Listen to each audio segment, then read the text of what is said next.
Cette semaine, au sommaire, une vente de cartes de vœux au profit des enfants de l'Asie du Sud-Est. Et pour commencer, Buffo fête ses 30 ans à la Castine. Le clown Buffo fête ses 30 années de carrière à la Castine de Reichshofen. Un spectacle riche en humour et en émotion qui ravit toujours autant les petits comme les grands. À la fois chanteur, trompettiste, batteur, violoniste ou ventriloque, Howard Button est un artiste complet qui veut perfectionner son numéro à l'infini au fil du temps. Buffo, c'est le nom d'un clown qui ne parle pas, au moins il ne parle pas une langue compréhensible, il a sa langue à lui.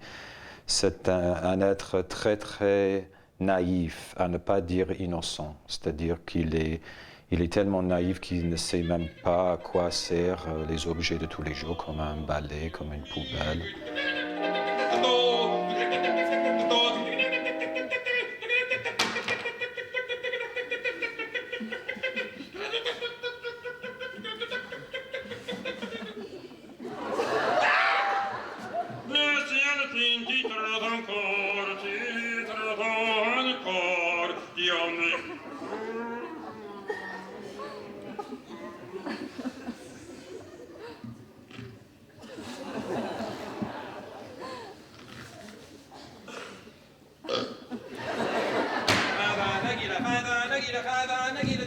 Buffo a peut-être âge mental de quelqu'un de 3 ans et demi maximum.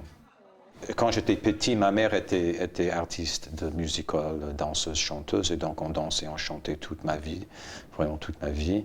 Et j'ai fait des instruments de musique aussi toute ma vie. J'ai fait le violon quand j'avais 8 ans, j'ai fait la trompette quand j'avais 10 ans, j'ai fait le violoncelle quand j'avais 16 ans, et j'ai fait la batterie quand j'avais 18 ans.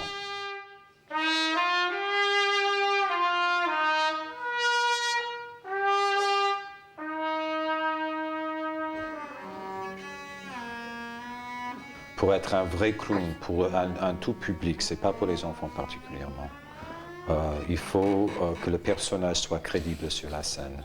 Il y avait un clown qui s'appelait Grock dans les années 20, 30 et 40, qui était que j'ai jamais vu sur scène parce que j'étais même pas né. Mais en lisant ses mémoires, en regardant les photos de lui, c'est lui qui m'a inspiré à travers son autobiographie.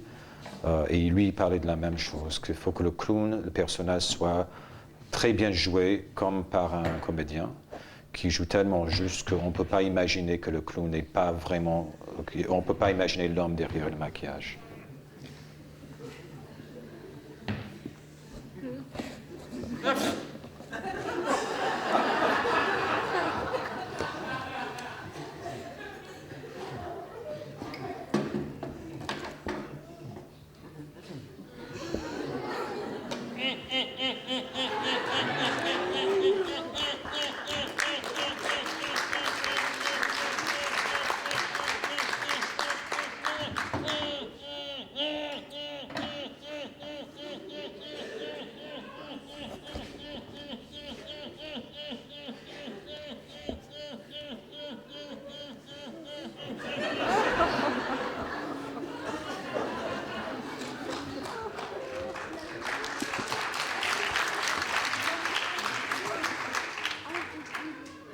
Chaque soir, c'est différent parce que le public est différent.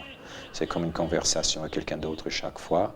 Depuis les 30 ans que je fais ce numéro avec ce personnage, qui a évolué depuis, bien sûr. L'idée, c'est d'avoir un numéro, parce que c'est un numéro de musical, en fin de compte, tellement rodé que ça coule de source, mais que ça ne se voit pas. Le public ne voit pas. Il faut qu'il y ait un début, milieu, fin. Il faut que les gags soient là. Il faut qu'il n'y ait pas de pause. Il faut que ce soit le bon rythme et tout ça. C'est une science. C'est absolument une science de faire rire les gens. C'est beaucoup plus difficile, tout le monde le sait, de faire rire un public que de faire pleurer. Faire pleurer, c'est très facile.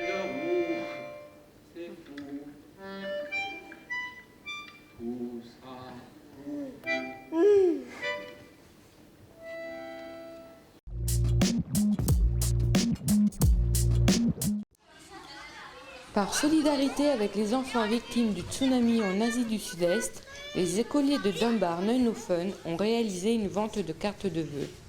Les cartes sont issues tout droit de l'imagination des enfants. Je dessine des rosaces, des arbres, des choses heureuses, pas des têtes de mort. Ça ne serait pas bien.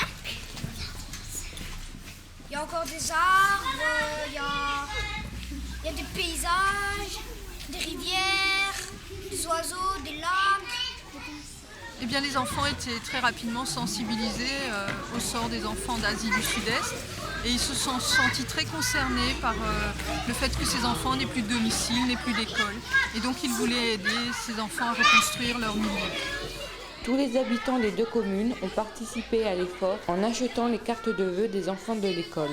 Chaque carte est vendue 1 €.